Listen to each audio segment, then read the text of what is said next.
Synthesizer. Today we're going to talk about buying synthesizers online. Hi, I'm Pure Ambient Drone, and this is my channel where I talk about synthesizers. If you haven't already done so, hit that subscribe button so you can keep up with all of my synth adventures.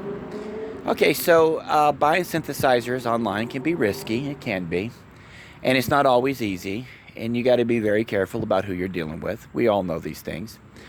And recently I purchased a synthesizer that never arrived. It was a great deal, okay, but it wasn't so great that it was too good to be true. At first glance, the seller had great feedback, perfect, 100%.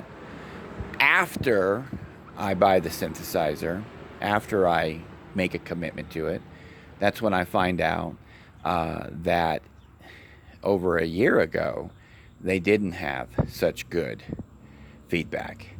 And I started having the problems that other people were describing over a year ago.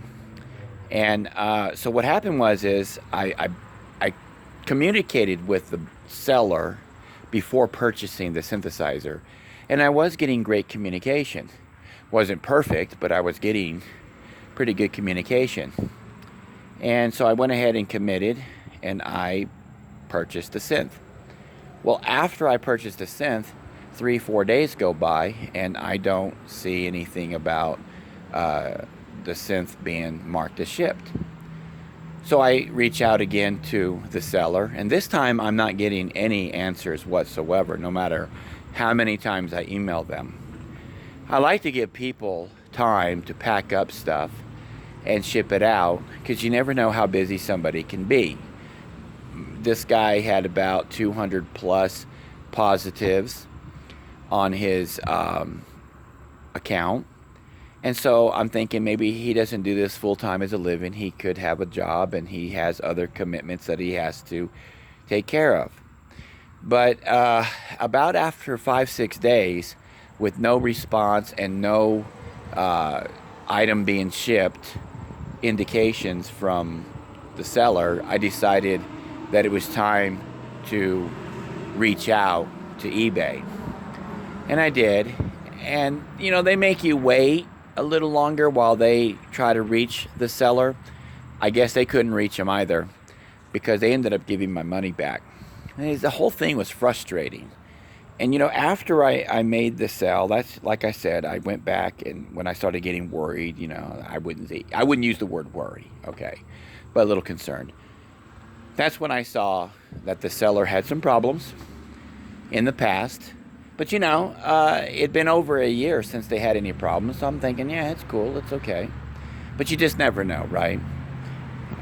So, you know, other things like this have happened to me in the past as well. There was one company, it wasn't eBay, it was another online company that sells used musical instruments. And the package came in perfect condition, but the item was broken inside. And so when I reached out to the company, they swore up and down that it was a shipping issue. And the shipping company, the carrier, they knew it wasn't them, because the package arrived in immaculate condition. Whoever packed the item didn't do a very good job, and they basically broke it. They broke it. The packing person broke the item. And I had to fight with this company to even so much as get a partial refund. So I don't deal with that company anymore. And then there was another instance where I've got a Juno 106, and there was a short in one of the buttons, and it really was messing up the synthesizer's sound. Whenever you clicked one of the features on this synth, the synthesizer would not perform correctly. A lot of issues. And when I reached out to the seller, they absolutely refused to do anything for me. And what really caused me problems is that I had given the seller good feedback too quickly. Okay? I don't know if anyone else has ever made that mistake, but I did. And the place, the middleman, the online sales company, the broker, whatever you want to call them, I don't want to mention any names, they actually used my positive feedback to the seller as evidence that I received a product that worked. Now, my feedback was great communication, thank you. Didn't say nothing about the item.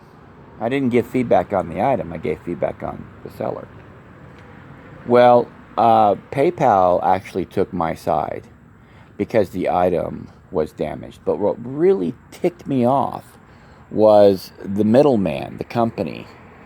They wanted to use my positive remarks for the seller as evidence that I did not receive something that was broken, and attempted to derail any refund that I was due. Now, I understand that companies don't want to lose money, but I also understand that when you guarantee a product, you have to come through for the buyer. And I know that there's a lot of cheaters out there that will cheat people on products, and so they have to be careful about that too. But when somebody has video evidence and they have a guarantee, you have to stand by that and not attempt to try to whitewash the evidence because somebody gave a seller good feedback. So what have I learned from all of this? Well, I've learned to dig a little deeper when I'm purchasing. And I don't make these mistakes every single day. And sometimes you wake up in the morning, you're looking online for some synthesizers, and you see a great deal, and you want to jump on it because I tell you what, I've hesitated in the past, and I have lost some fantastic deals on synthesizers. So you can get ahead of yourself. So I try to slow it down, read a little bit more about the seller, and then even then you don't know. And I wait on feedback until I know 110% that what I got is what I paid for. All right? And I'm a fair guy. I know that when you're buying used items of any kind, that you have to accept that some things are not going to be absolutely perfect. We're not buying brand new stuff online here. We're buying items that are used. And if you're buying classic synthesizers, the ones that I really like and buy, I have to accept that there's going to be some age problems with the synth. So I'm not too picky about it. I only get picky when they're advertised as perfect working condition, absolutely no problems, mint, or perfect, excellent, descriptions like that. And you pay money for that description. That was nice. You pay money based on that description, and you're not getting what you paid for. And usually I do. I mean, 99.9% of the time, I get exactly what I pay for. It's that 1%. And that 1%, the only time I ever ask for refunds or partial refunds is when there is something so wrong with the synthesizer that it interferes with the functionality of the machine to the point to where I can't deal with it. It has to be repaired some way, somehow, okay?